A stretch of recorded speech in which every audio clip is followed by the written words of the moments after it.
দর্শক মণ্ডলী, এখন শুরু হতে যাচ্ছে জাতীয় সংসদের 15তম অধিবেশন। মাননীয় স্পিকার, আজ জনস্বার্থে কিছু কইতেন স্যার। মাননীয় সংসদ সদস্য, আপনাকে সময় দেওয়া হবে, আপনি এখন ধৈর্য ধরে বসুন।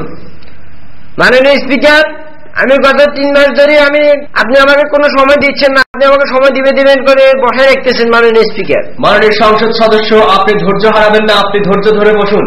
এখন কথা বলবেন। মাননীয় স্পিকার, কি ধৈর্য হারাইতেন না? আমি কিন্তু তোর বাপের টাকা দিয়ে সংসদ করছি, ইলেকশন করছি তোর বাপের টাকা দিয়ে। মাননীয় সংসদ সদস্য, আপনি সংসদের আইন লঙ্ঘন করছেন। আরে বেটা মাননীয় স্পিকার, আইন কি তুই আমার কি আইন শিখাস? এরকম আইন আমি আমার পকেটে রাখি, আমি বানাই।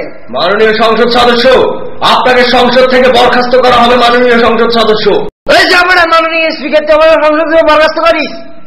এরকম সাদা একটা ক্ষমতা, সংসদ বানানোর ক্ষমতা আমি নিজে রাখি।